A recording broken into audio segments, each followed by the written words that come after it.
Assalamualaikum dan selamat pagi kepada semua pelajar. Kita teruskan bab kita pada hari ini iaitu 3.1 pengenalan kepada grafik digital. Terdapat dua objektif pelajaran kita pada hari ini. Yang pertama, pelajar boleh menyatakan fungsi grafik dalam pembangunan produk multimedia. Yang kedua, pelajar boleh menyenaraikan perbezaan antara image raster dan image vector. Kita perlu tahu dahulu apakah maksud grafik digital. Grafik digital ialah sebarang hasil kerja grafik yang dihasilkan dengan menggunakan perkakasan atau perisian komputer. Contohnya kita boleh menghasilkan graf dan juga logo melalui perisian penghasilan ataupun penyuntingan grafik, ataupun kita boleh mengedit dan memanipulasi gambar melalui perisian seperti Adobe Photoshop dan Adobe Lightroom. Grafik digital juga boleh dihasilkan daripada perkakasan. Contohnya kita menggunakan pen dan tablet untuk melukis kartun, ataupun kita menggunakan telefon pintar kita untuk merakam dan mendapatkan gambar. Grafik digital boleh terdiri daripada tiga bentuk. Yang pertama, boleh terdiri daripada bentuk-bentuk ringkas seperti ikon ataupun garisan, contohnya ikon komputer dalam gambar ini.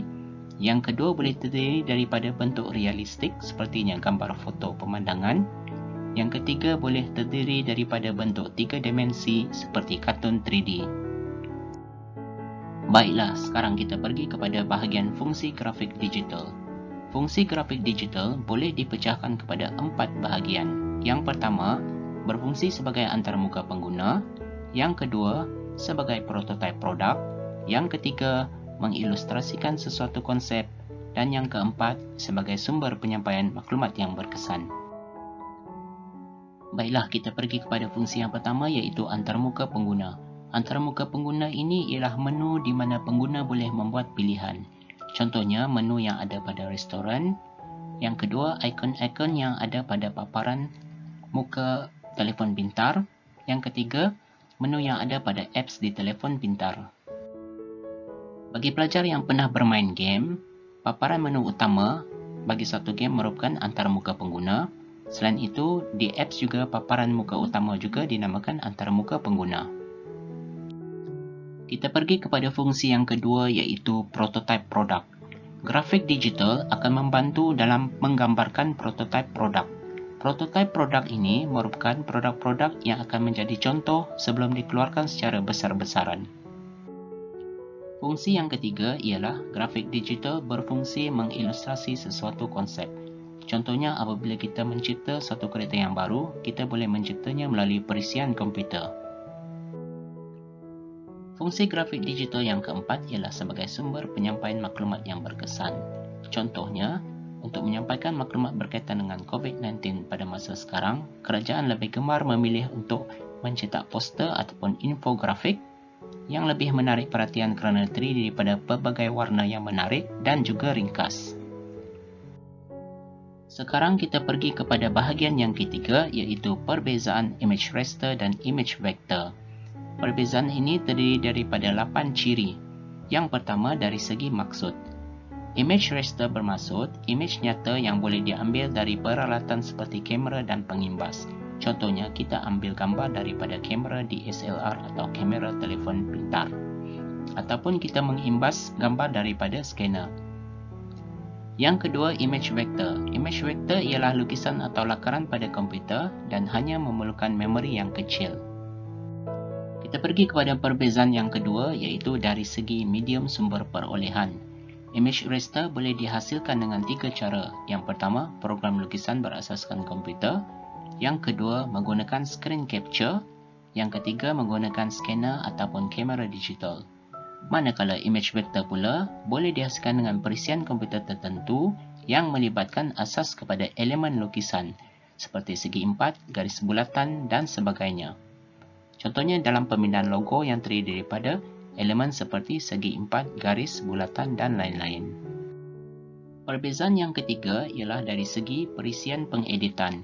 Image raster ataupun image gambar sebenar boleh diedit daripada perisian seperti Adobe Photoshop, Pen.net, GIMP, Irfan View dan juga Creator. Manakala image vector seperti logo dan juga lukisan berkomputer boleh diedit daripada perisian Adobe Illustrator, Macromedia Freehand, Inkscape dan juga CorelDRAW. Perbezaan yang keempat ialah dari segi cadangan penggunaan. Image raster ataupun image gambar sebenar sesuai untuk menggambarkan image dalam kualiti yang realistik seperti foto. Contohnya, foto pemandangan dalam gambar di bawah. Manakala image vector pula sesuai untuk carta, logo dan elemen grafik seperti butang navigasi ataupun ikon. Perbezaan kelima ialah dari segi kelebihan. Image raster ataupun image sebenar mampu menyimpan sejumlah besar maklumat mengenai image. Contohnya, berapakah jumlah warna merah, hijau dan biru yang terdapat dalam gambar? Apakah jenis kamera yang digunakan untuk mengambil gambar? Apakah setting lens yang digunakan dan apakah ISO gambar tersebut? Manakala image vector pula, gambarnya mudah untuk diubah suai. Selain itu, kualiti tidak terjejas apabila dibesarkan. Contohnya, apabila kita melukis grafik daripada perisian komputer dan kita cetak melalui banner, gambar di banner itu boleh dibesarkan tanpa pecah. Perbezaan keenam ialah dari segi kelemahan. Image raster ataupun gambar sebenar susah untuk diubah suai dan apabila kita print besarkan, image akan menjadi pecah. Manakala image vector pula, gambarnya kurang realistik dan semakin kompleks gambar tersebut, semakin besar saiz filenya. Perbezaan ketujuh ialah dari ciri saiz file. Image raster mempunyai saiz file yang besar, manakala image vector mempunyai saiz file yang lebih kecil. Perbezaan terakhir adalah dari segi file format. Image raster mempunyai file format seperti JPG, GIF, PNG, TIFF, RAW dan PSD. Manakala image vector, formatnya adalah PDF, EPS, AI dan juga SVG. Baiklah, sekarang kita telah sampai kepada kesimpulan pelajaran. Pada kali ini, pelajar boleh menyatakan 4 fungsi grafik dalam pembangunan produk multimedia. Yang kedua, pelajar boleh menyenaraikan perbezaan antara image raster dan image vector daripada 8 segi. Cikgu berikan latihan untuk bab ini, ada 3 soalan. Salin soalan ini dalam buku dan buat jawapan. Yang pertama, apakah maksud grafik digital? Yang kedua, nyatakan 2 fungsi grafik dalam pembangunan produk multimedia.